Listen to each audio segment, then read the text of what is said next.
So as we bring these days to a close, bring your energy now more centered into your being, into your body, and just close your eyes for a couple of moments. Take some breaths.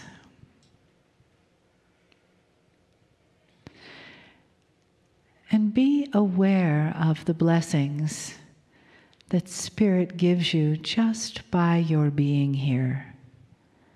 The blessings in your life that facilitate your arrival at the door. You're taking your seat in the chair. And how wonderful that is that we live in this time and place and space where we are allowed, we are encouraged, and we are excited to be together. And that Spirit and the entourage around us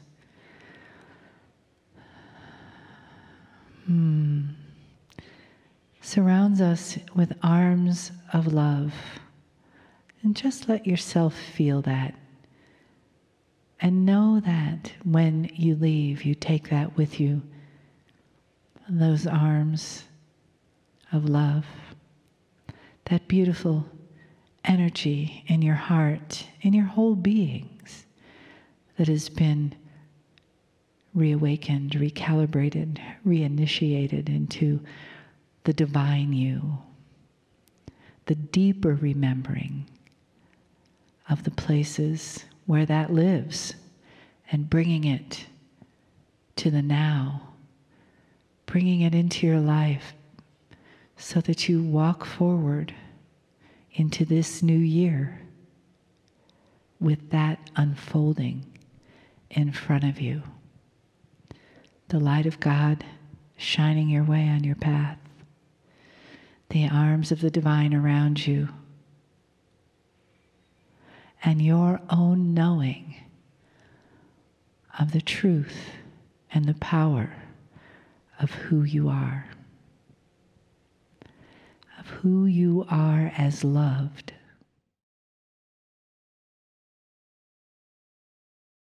Greetings, dear ones. I am Kryon of Magnetic Service.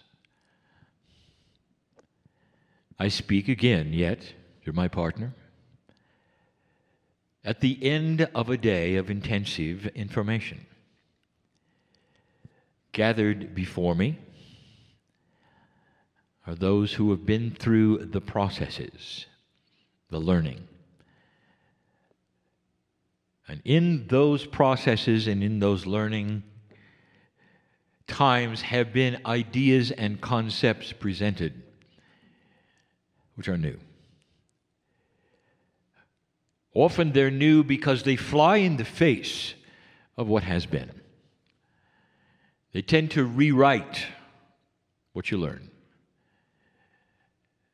That in itself should tell you that we are dealing with new energy. And I say we because I am here. Again, the difference between you and I in some ways is great and some ways is not. For the seed that is in me that you would call God is in you. I have never been a human, always standing on the outside as an advisor, which is what I wish to do. There is benevolence in all things, if you look for it. But I'll say this again. You're the worker.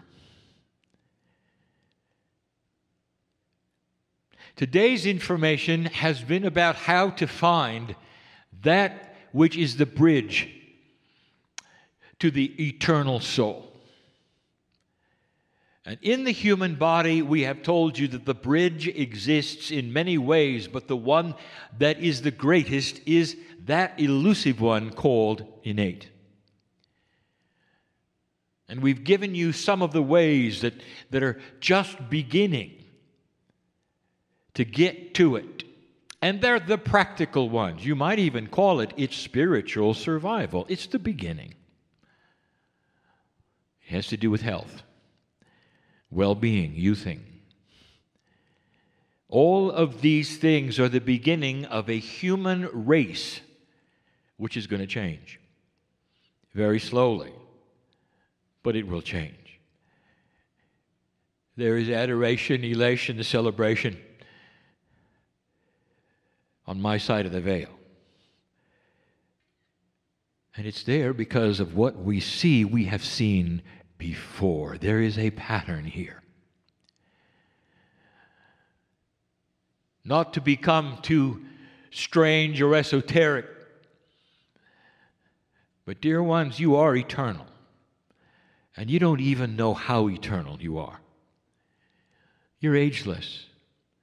You existed before you existed. You're in a circle that is never broken. You were here before the universe. You were here before the first universe, before this universe. That is how old. And yet in a circle there is no linearity. That is how old. At some level, listen, at some level, what is inside you at the cellular level, which you call Akashic remembrance, goes beyond this planet. At some level. Some of you are starting to awaken to Akashic wisdom. You're not afraid of death. Some of you realize that death is an opportunity for youth, and you like it. That's wisdom. Some of you are beginning to remember what is happening on the planet. That is wisdom. You're not afraid of it. You're realizing you've experienced it before. Here we go again. Praise Spirit for this. That is the wisdom we have. There have been those who have noticed this is an 11-day. It is the 11th of the month. 1/11/2015 added together is an 11. And when you see that, you cannot help but say, look, 11/11.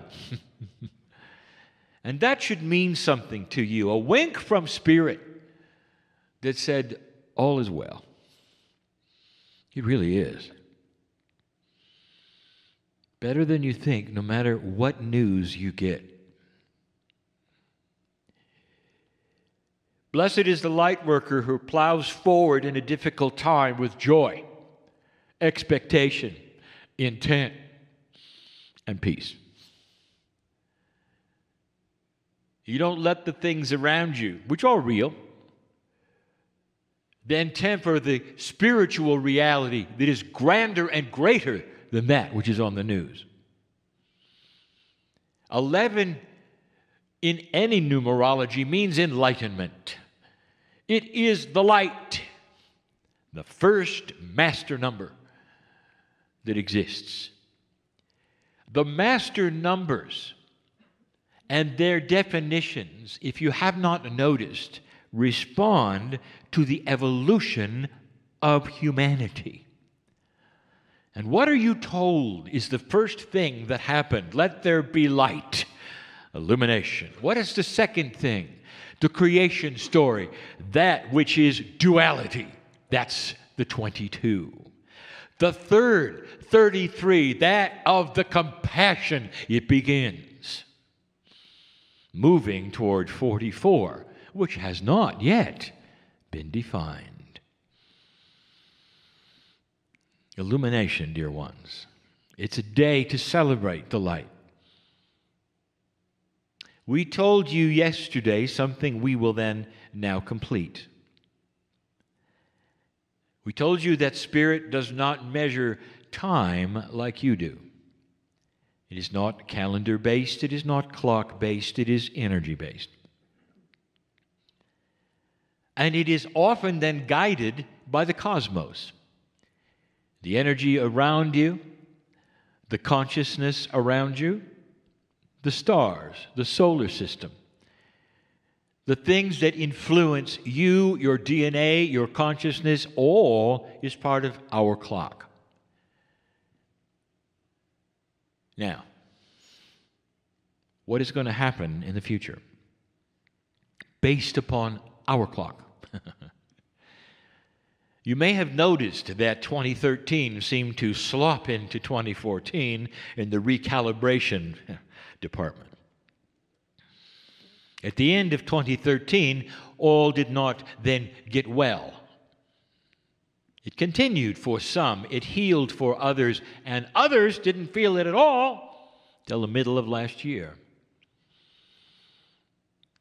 When, time-wise, is the recalibration going to end? It's a good question, and so we're going to give you this answer. There is no end to the word recalibration, since all of you are unique. I want you to understand this. Let us say a younger soul in a few years starts to learn what you know, and the energy becomes aware to them. They're going to go through recalibration in 2018. So how does that stand when you recalibrate and you say, when are we finished? So what we have to say is a generality for the oldest of souls. There is a release of the recalibrating energy for the oldest of souls coming shortly, very shortly. We are going to give it to you and tell you that it is based upon our clock, on the energies of the potentials we see and that of the stars. It is in mid-April. Now, if you go looking for this in astrological terms, you may find something or nothing. If you look for it in quantum astrological terms, you'll see it. And I've said that for someone who is here, who knows what I'm talking about. It's good news. It also gives you a hint on how we measure that which is time. There's a number of these steps that occur. And it's almost like they are invitations to open and close certain kinds of energy dispensations, some short, some long. And some of them have nothing to do with the clock. They have to do with where the earth is in its trip around the sun, which then asks the question, what are the energies involved with the sun, and how does the sun then do its part in this system of energy? It's beautiful. It's benevolent, if you want it to be. I think the greatest thing, however, that we have introduced to you in these last years is something that is troubling for many, releasing for others, pensive for many. I'm going to describe it very briefly and then we close.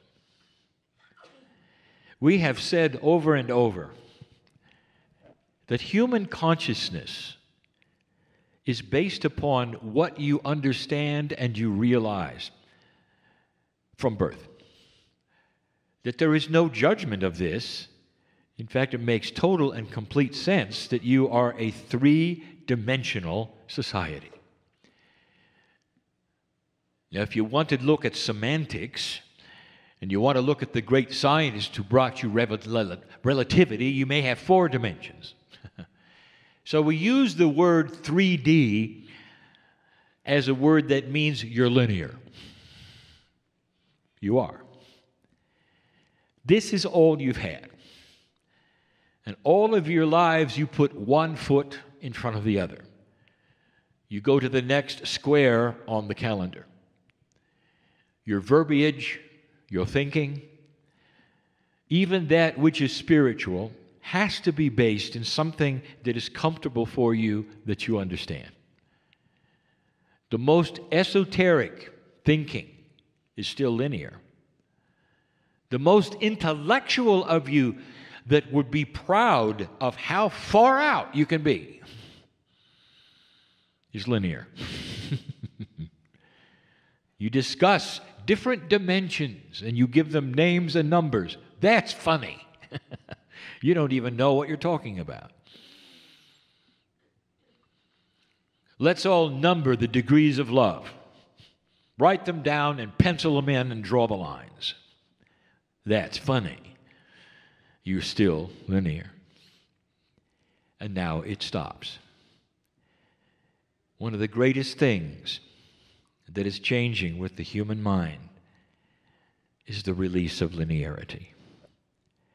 The understanding that you can go beyond singularity, beyond that which is counting, beyond that which says, in order to get from A to B, you have to put one step in front of the other. There are those who are saying, I think A and B are the same. I can be in both at once. And then there will be those who will say, what are you talking about? And the answer is, I have just stepped out of linearity.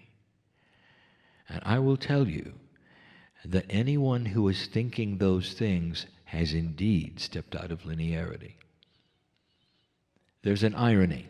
The quantum physicists have known it all along. That there is a reality that you don't have. That they look at when they look into their places of smallness and take a look at matter itself and how it behaves and what it does. They see it. A reality that is not linear, that behaves in ways that are odd and unusual to you. There'll come a time when you take a look at the different realities that you have, and you'll look at the one that you have now as being ancient, old, and quaint. No one thinks that way anymore. The main one for an esoteric, spiritual person is the one that I will bring up now. How do you find truth? How do you define it? The word truth. Tell me about the concept, and I will give you a linearity 101. Because humanity looks for truth, and to them, it means there is one thing called truth. Everyone is seeking the one thing called truth.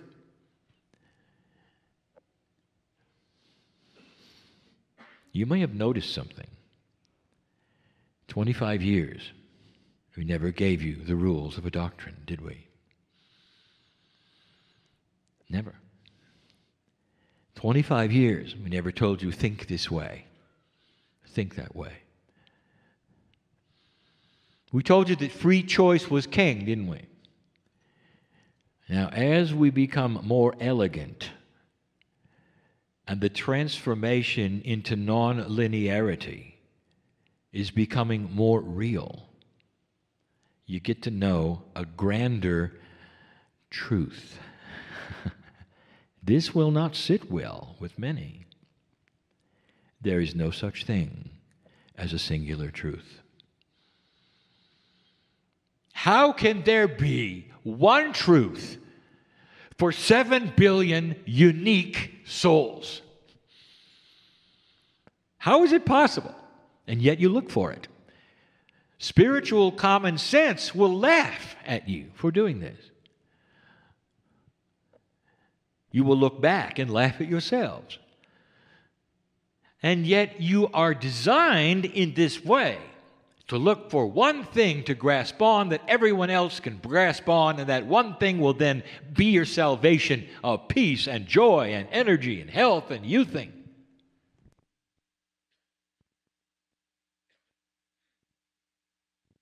It doesn't exist. What if I told you that the truth is in 7 billion parts? That each of you have a piece of it. Take an old soul who has been here 1,000 or more lifetimes, who has had shamanic energy, who has studied the stars, who is wise beyond their years on the planet.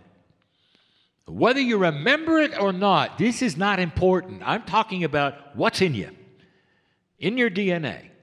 You carry around the wisdom of the ancients, of the ancient. Part of you still remembering perhaps other worlds. Now hold that thought, and that's you. Now here comes a person that has had 5 lifetimes. They carry around a fraction of what you do of their life on earth. Now, how does it posture their personality? They are less apt to have the wisdom you do, less apt to believe the things you do. Could I say something? Is it possible that your grand, elegant, multidimensional truth would be wasted on them? They're not ready for it. So they would have a smaller truth that works for them. But their truth will still allow them to connect to God in an elementary way. Beautiful it is. And God loves them the same. Yours, way beyond that. Been there, done that. You are on to things that are so much more advanced. Now, I want to ask you, who's got the truth? Do you see what I'm saying? There is no one truth. But there is one God. And there is one Spirit. And there is one universal love.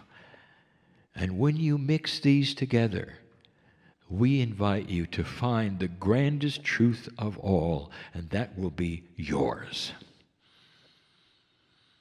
Not what my partner gives you, not what your neighbor gives you, not what your church gives you, but one that is intuitive, designed for you because of the years you put in crossing that bridge to God. Now, this is a specific multidimensional information point for you. It's critical.